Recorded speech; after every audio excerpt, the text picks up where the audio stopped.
improvising. What's your approach to improvising on the harmonica? Maybe you can take a couple different perspectives, like an instrumental, for example. I remember I was listening the other day to the Hummel Blues Blowout, and you're playing you had some nice breaks in there, some like juicy harmonica style breaks. What's your approach to, like second instrumental, for example? Do you present a theme and come back at the end? What do you do? One of the things I've observed in listening to other people's improvisations, like George Smith and Kim Wilson, is, or sometimes they're set pieces, but I don't know how set they are from one recording. Sure. Is the way things are built up by varying rhythms. So, for instance, Juicy Harmonica starts out with this head arrangement, right?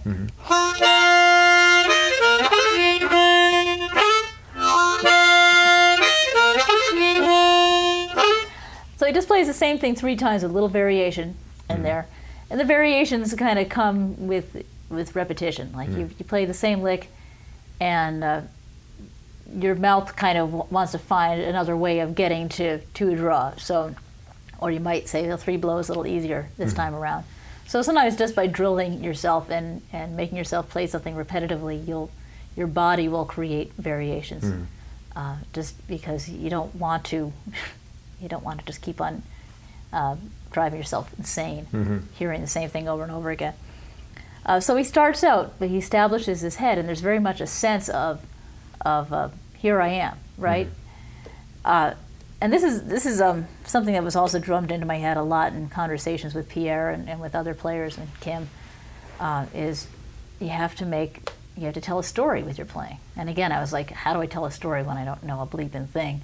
I'm 18 years old, you know. I know I don't know anything. I think I know everything, but I know I don't know anything. So things I would notice were those little stories that would come out, you know. George Smith, all right, here we go. We're getting started here. The next thing he does is, so here's a setup. He's going up. What do you do from there? Do you go back down, or how do you answer that?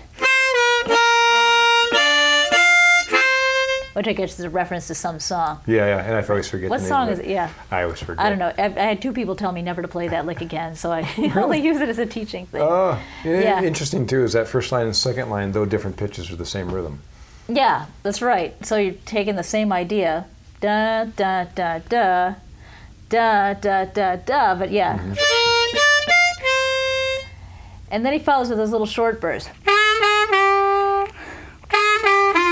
And then he starts getting punctuating.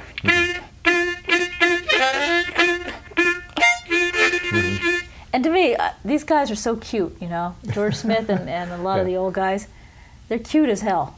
There's something, I don't know if you make it past, they weren't even old, you know, when they were doing this stuff, but they were working on that cute old guy thing from like day one, I swear. I don't know how else to describe that, you know, in terms of narrative or anything. It's just cute. He's just sly. But it's also very horn band, swing style kind of thing, where the trumpets are, you know, down, the saxophones. That kind of That's swing a great style. line right there, yeah. Good example. You got to go like this, too. Da, da, da.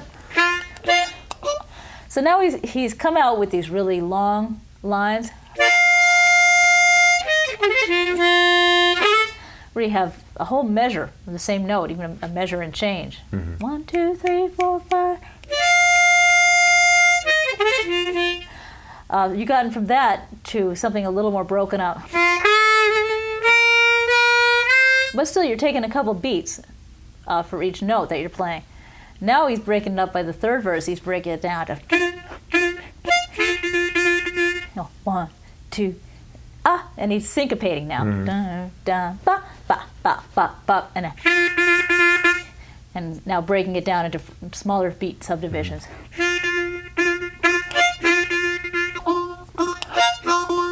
He pretty much does that for the whole verse, right? And then he uses that as a pickup.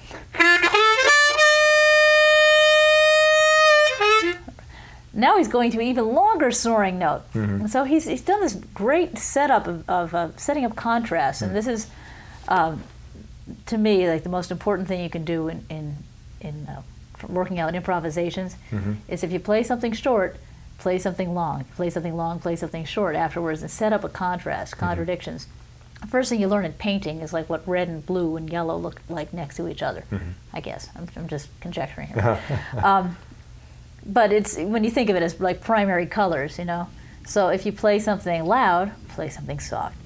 If you play something sad, play something happy, you know, and just look for how many contradictions you can set up, just as a way of learning your vocabulary and learning your range. Because you can play something really rhythmic or just a little bit rhythmic, and you can play something really legato or just slightly legato. So find your exaggerated movements. So I think of it as an acting workshop almost. Find your exaggerations and then bring them in. So what does he do after that?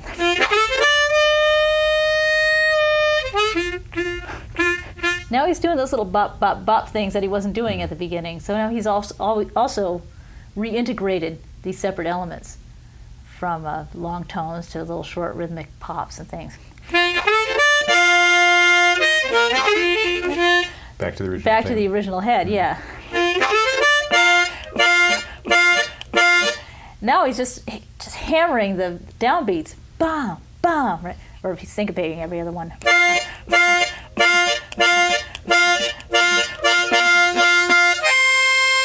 But nobody does the draw octave. What is that? 4 and 7, 4 8. Yeah. I call it the cheeseburger because you know you have to Yeah, open your mouth a little wider to fit an entire McDonald's quarter pounder. And there's that little shouting thing. Doesn't when a 100-pound female does it, it's not quite as effective. But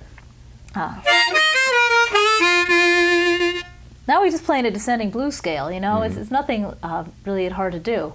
But he does a couple variations on it. Something like that. There's a lot of like primitivism in this song too, where he's playing like just repeating 6 blow, repeating 4 draw.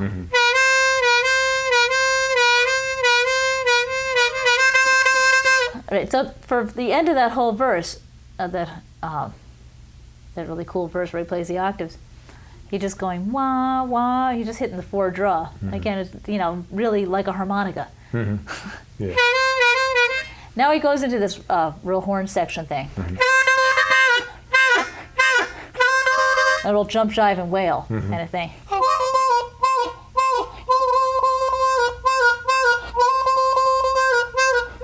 Then he does that tongue switching thing, which everybody.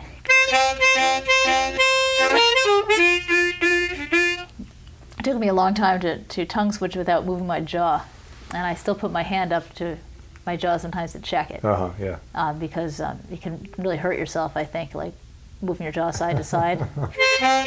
Also, it took a long time to relax my lips enough to get a tone on the one. For a long time, there would be a lot of squeezing and pressure there. That's a good tip because the jaw movement is what screws people up. Yeah. So just learning to relax stuff and just move your tongue side to side, that was like a long process for me. And then he goes into the stop verses and all that craziness. So when I was working on my own improvisations, you kind of work on like creating a bunch of set pieces that you will draw on, not necessarily flying blind or improvising, or you don't want to be, but you have enough of a storehouse of small phrase ideas and big phrase ideas that you can just mix up the pieces. So that's one approach to it when I did Sweet Tooth. And the thing they called Andy's Rocker, which was just, that was flying by the seat of my pants completely.